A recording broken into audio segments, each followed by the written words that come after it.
The moment Marvel announced that Robert Downey Jr. would return to the MCU, not as Tony Stark, but as Doctor Doom, I had the exact same reaction most fans did. I was excited, completely confused, and then immediately curious. Because this wasn't just another casting announcement. It felt like Marvel had intentionally chosen the face that started the entire cinematic universe to now represent one of its greatest threats. That single decision made me wonder if we had been looking at the Infinity Saga the wrong way all along. So before Avengers Doomsday arrives, I decided to go back to where everything began and re-watch the Iron Man Trilogy from a completely different perspective. Not to rank the movies, not to relive the nostalgia, but to search for details that suddenly carry a different meaning after everything we've learned about the multiverse saga. And believe me, this revisit was full of moments that felt strangely different. Some scenes that once looked completely ordinary now raise fascinating questions. A few visual choices suddenly remind you of characters who technically didn't even exist in the MCU back then. Certain lines of dialogue sound less like emotional moments and more like seeds waiting years to grow into something much bigger. None of this proves that Marvel secretly planned Avengers Doomsday back in 2008, and it's important not to confuse observation with confirmation. But when you watch these films with today's knowledge instead of yesterday's expectations, you begin to notice patterns that are genuinely difficult to ignore. Whether they're brilliant long-term storytelling or simply incredible coincidences, they're worth talking about because they change the experience of revisiting these movies. The very first thing that caught my attention happened before Tony Stark ever became Iron Man. Deep inside a cave in Afghanistan, surrounded by scraps of metal, limited tools, and almost no hope, Tony begins building the Mark I armor. We've all seen this sequence countless times.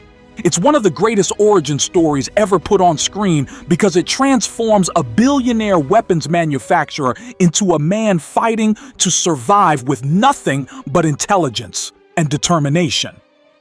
But this time, my attention wasn't on the arc reactor or the flamethrower, it was on the helmet. The rough steel faceplate has a cold, expressionless design that instantly reminded me of Doctor Doom's iconic metal mask. Of course, this is not Doctor Doom's helmet. Back then, Marvel Studios didn't even own the Fantastic Four film rights, so there is absolutely no official connection here. Yet knowing that Robert Downey Jr. is now stepping behind another legendary metal mask creates an unexpected emotional response. It's almost poetic that the MCU began with RDJ hiding behind a crude suit of metal forged to save lives, while its next defining era may revolve around the same actor wearing another metallic face that could reshape entire universes. Is it intentional? Probably not. Is it impossible to ignore once you've seen it? Absolutely. Sometimes storytelling gains meaning not because creators planned every detail decades in advance, but because history creates symbolism on its own. Watching Tony hammer together that first helmet today almost feels like witnessing the beginning of a visual circle that may finally close in Avengers Doomsday. That realization made me pay closer attention to something even more interesting. And this one isn't based on visual similarities at all. It's a pattern that quietly runs through the entire Iron Man trilogy. Every major enemy Tony faces is connected to a decision made either by him or by someone in his family long before the conflict actually begins. Obadiah Stane isn't a random terrorist or an alien invader. He's Howard Stark's trusted business partner. Someone who helped build Stark Industries from the inside before greed consumed him.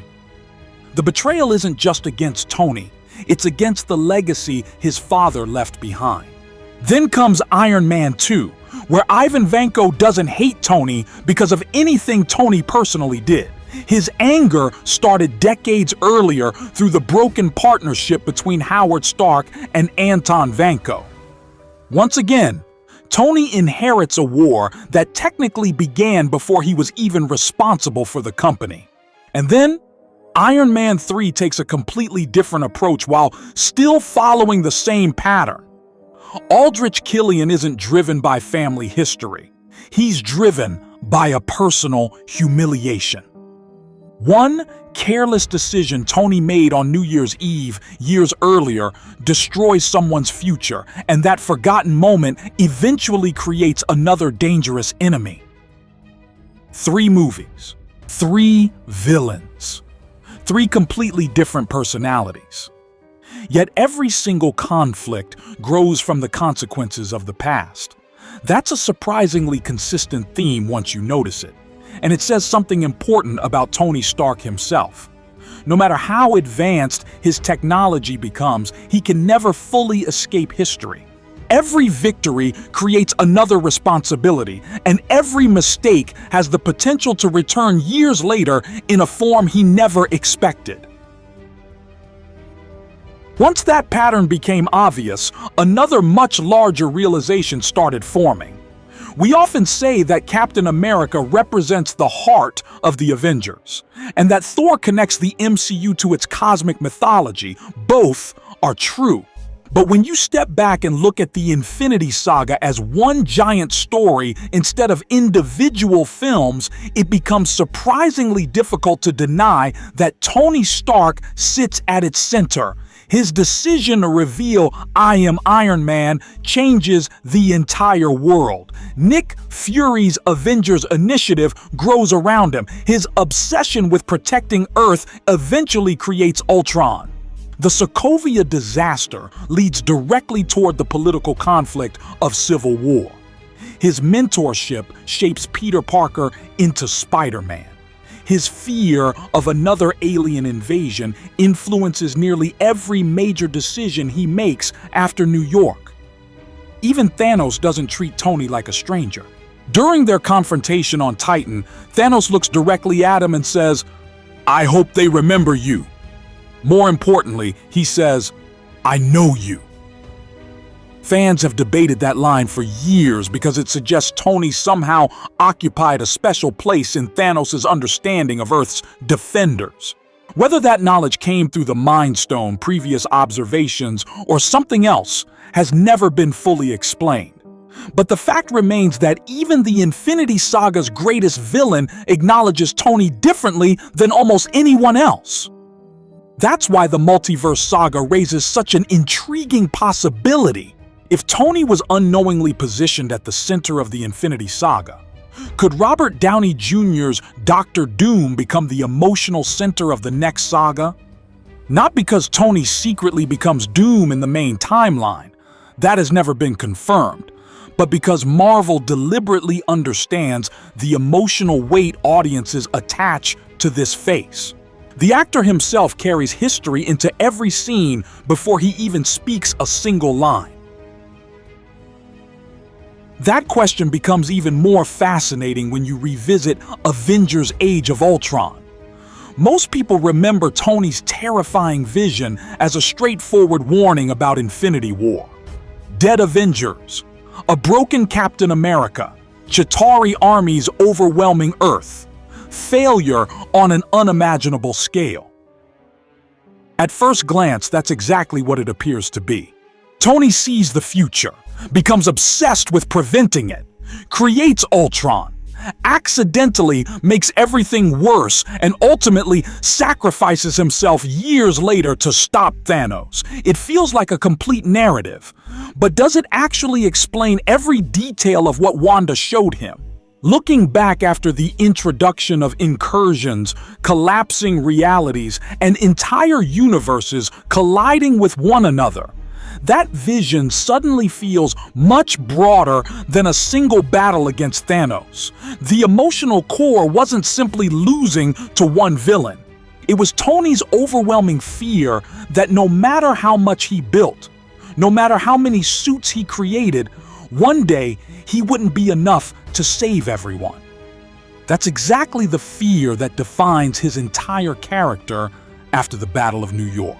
And if Avengers Doomsday truly explores a multiversal catastrophe where worlds themselves begin collapsing, then Tony's nightmare may represent something even larger than we originally believed. This isn't evidence that Wanda accidentally showed him Battleworld years in advance. That would be jumping far beyond what the films actually tell us.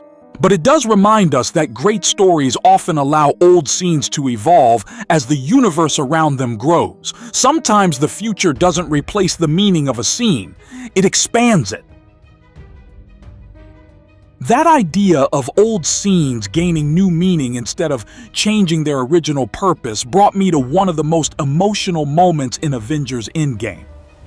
Out of every time travel sequence in the movie, Tony's visit to 1970 has always stood out because it isn't driven by action, it's driven by closure.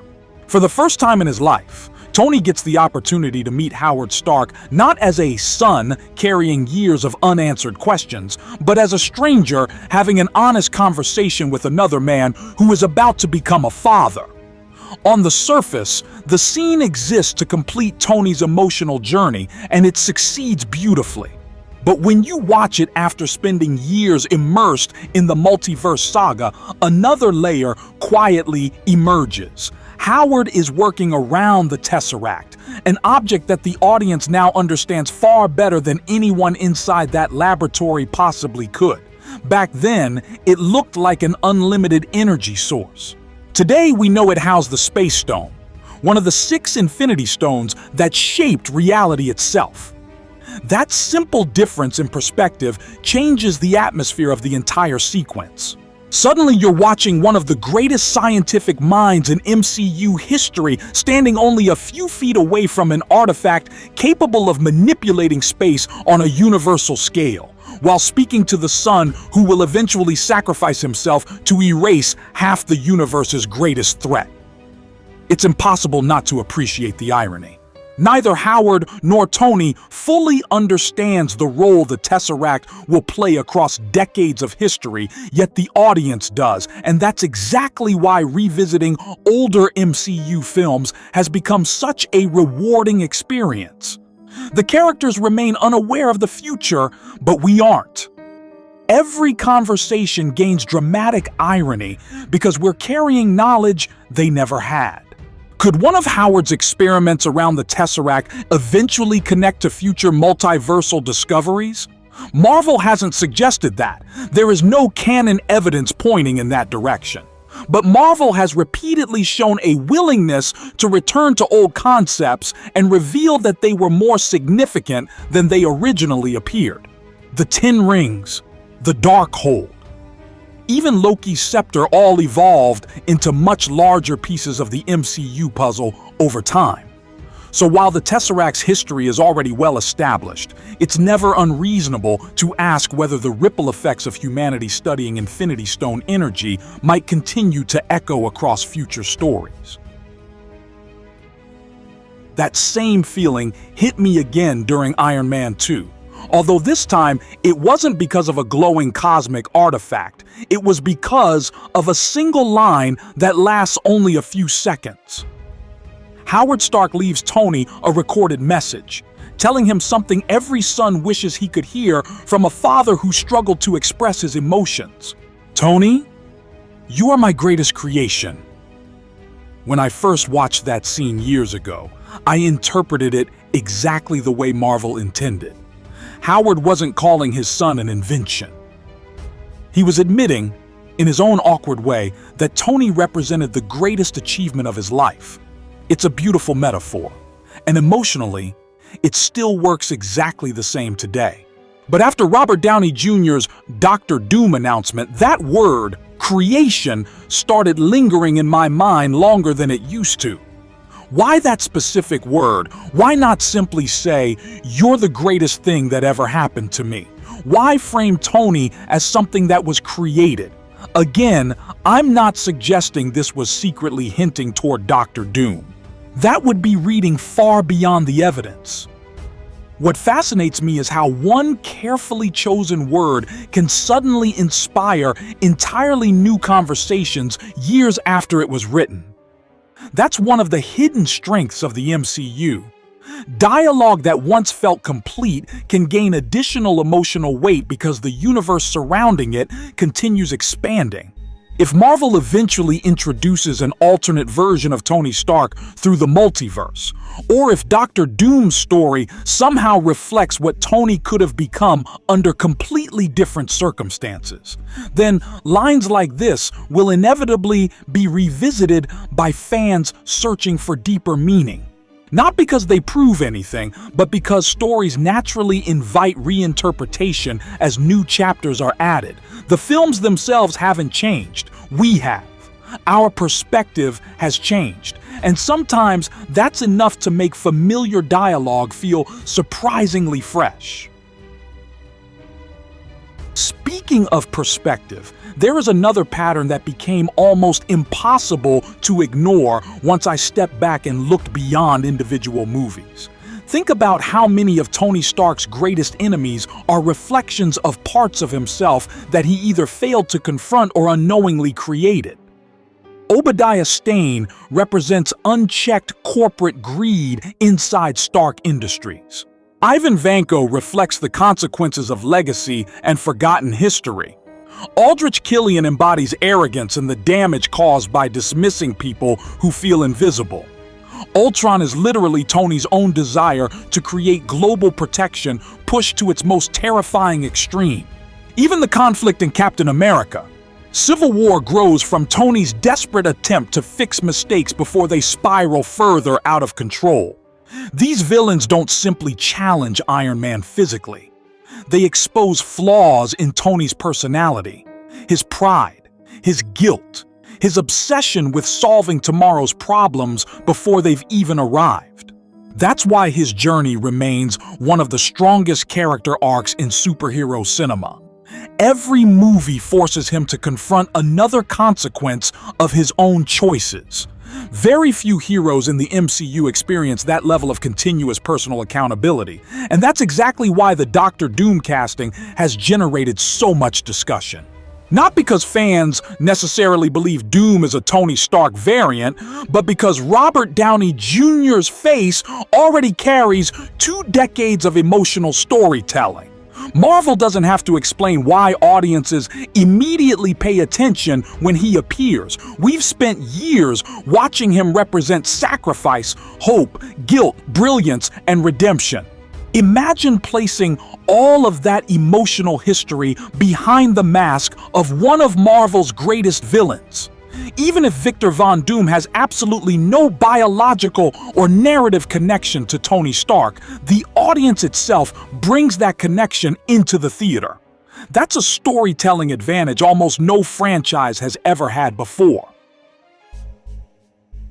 Then there's another small detail that feels even more interesting today than it did back in 2008. At the end of the first Iron Man, Tony makes a decision that completely changes superhero storytelling forever. Instead of protecting his identity, he stands before the press and confidently declares, "I am Iron Man." At the time, it was simply an unforgettable ending. It shattered one of the oldest superhero traditions and immediately separated the MCU from earlier comic book movies. But now, try looking at that moment through the lens of identity itself. Throughout the Infinity Saga, Tony never hides who he is. His public identity becomes part of his strength. Doctor Doom, on the other hand, has historically been defined by the exact opposite. The mask isn't just armor, it's identity. It hides vulnerability, reinforces authority, and transforms Victor Von Doom into something larger than the man beneath it. That contrast suddenly becomes incredibly symbolic now that the same actor is associated with both characters. Tony Stark removes the barrier between himself and the world. Doctor Doom embraces the barrier until the mask becomes inseparable from the man wearing it.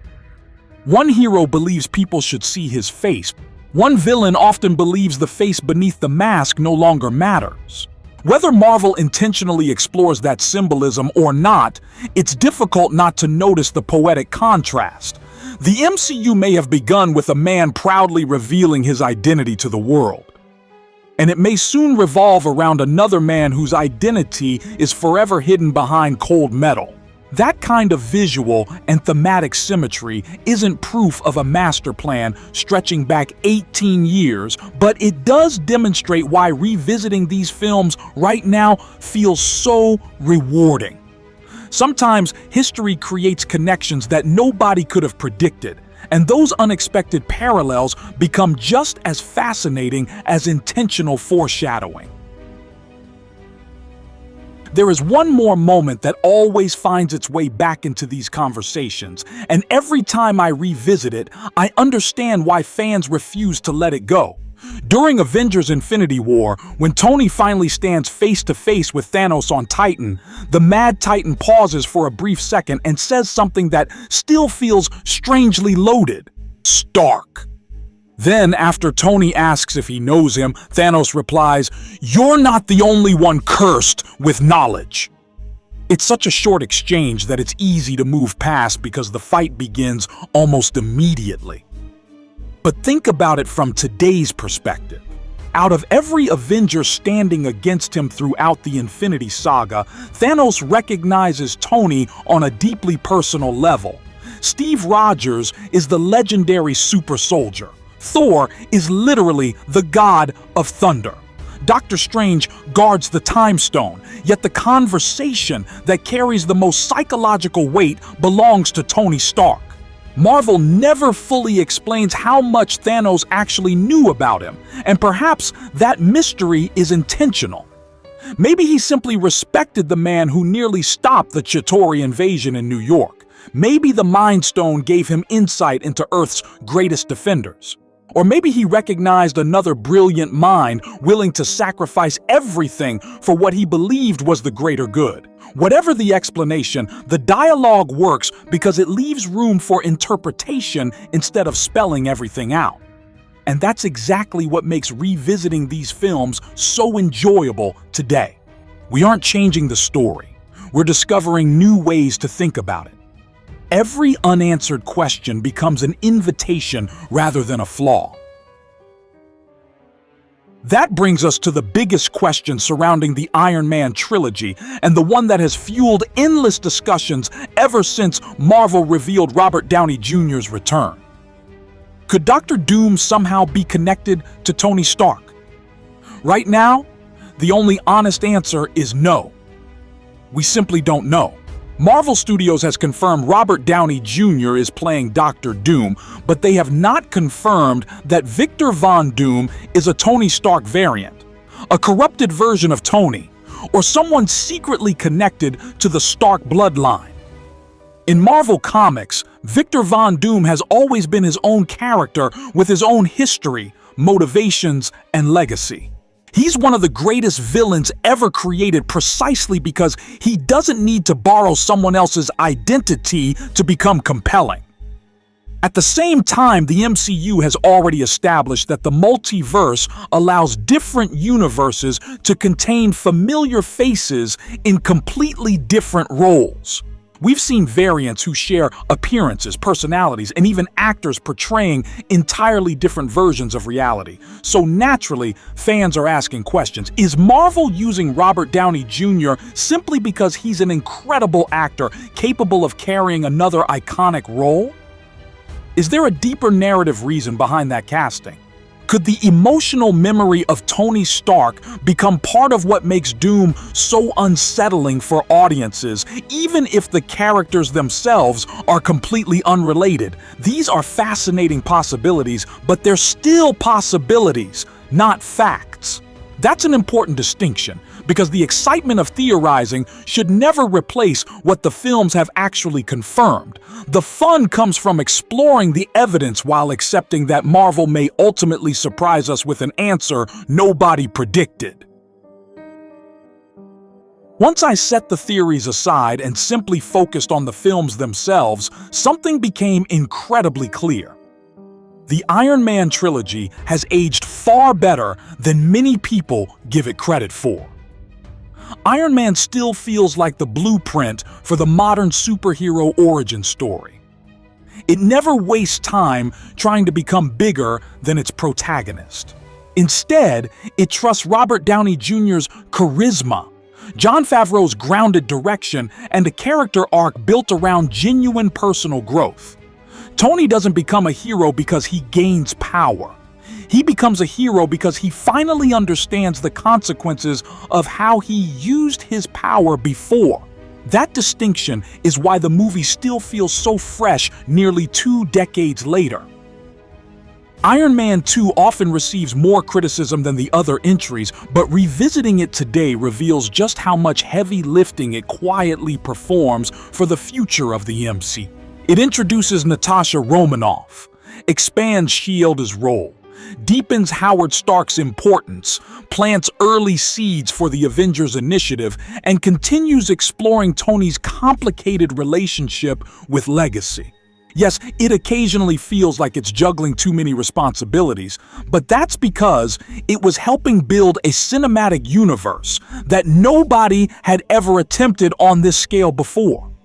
Looking back now, it's easier to appreciate just how ambitious that balancing act really was.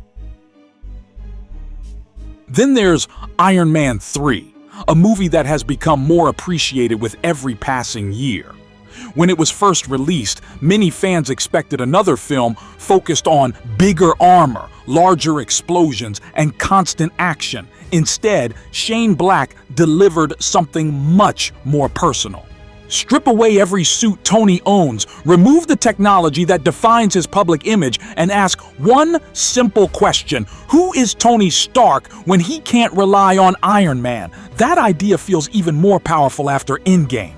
The anxiety attacks, the sleepless nights, the guilt he carries after New York, and the desperate need to build armor around everything he loves suddenly become stepping stones toward the man who will eventually give his life to save the universe. Even the controversial Mandarin twist becomes more interesting when viewed through the lens of expectations and identity. The film constantly challenges assumptions about appearances, power, and the stories people choose to believe. Tony wins not because he has the strongest suit, but because the suits were never the point. He was. And perhaps that's the greatest achievement of the trilogy. Across 3 films, Marvel slowly teaches us that Iron Man was never defined by metal, weapons, or technology. He was defined by choices. Every invention mattered because of the person creating it. Looking at all 3 films together before Avengers Doomsday, I came away with one overwhelming realization. The strangest thing I found wasn't a hidden Easter egg buried in the background of a scene or a secret reference only visible frame by frame. It was something much bigger. The entire Infinity Saga quietly trained us to see the MCU through Tony Stark's eyes. We experience the rise of superheroes, the fear of alien invasion, the burden of impossible responsibility, the consequences of unchecked ambition, and ultimately the meaning of sacrifice largely through one man's journey. That's why Robert Downey Jr.'s return feels so significant. Whether Marvel intends it or not, bringing back the face that launched this universe instantly forces audiences to compare the beginning with the future.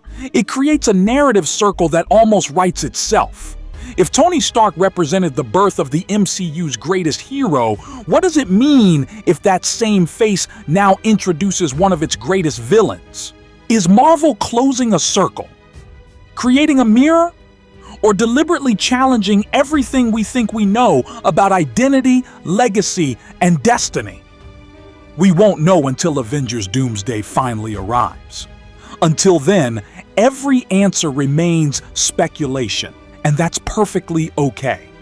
Sometimes, the best part of revisiting old movies isn't finding definitive proof of future events. It's discovering questions that never occurred to you the first time you watched them. That's the magic of hindsight. Great stories don't just age. They evolve alongside the audience experiencing them. And that's exactly why this journey through the MCU feels worth taking again. These movies haven't changed. The frames are the same. The dialogue is the same. The endings are the same. What's changed is us. We've lived through the Infinity Saga, watched the multiverse tear open, seen realities collide, and now we're standing on the edge of what could become the biggest Marvel event since Endgame. That new perspective transforms familiar scenes into entirely new experiences. Some connections may eventually prove meaningful. Others may remain nothing more than fascinating coincidences. Either way, revisiting these films reminds us just how carefully constructed this universe has always been, and why returning to its earliest chapters can still reveal something unexpected. If you enjoyed this deep dive, don't forget to like the video. Share it with another Marvel fan who's revisiting the MCU before Avengers Doomsday, and subscribe to MovieCast so you don't miss the next chapter of this cinematic journey. And if you'd like to support the channel and help us keep creating these in-depth MCU stories, consider sending a $25 super thanks. It genuinely helps us make bigger, better, and even deeper videos for fans like you. Until next time, I'm Liam Harrison, and I'll see you in the next revisit.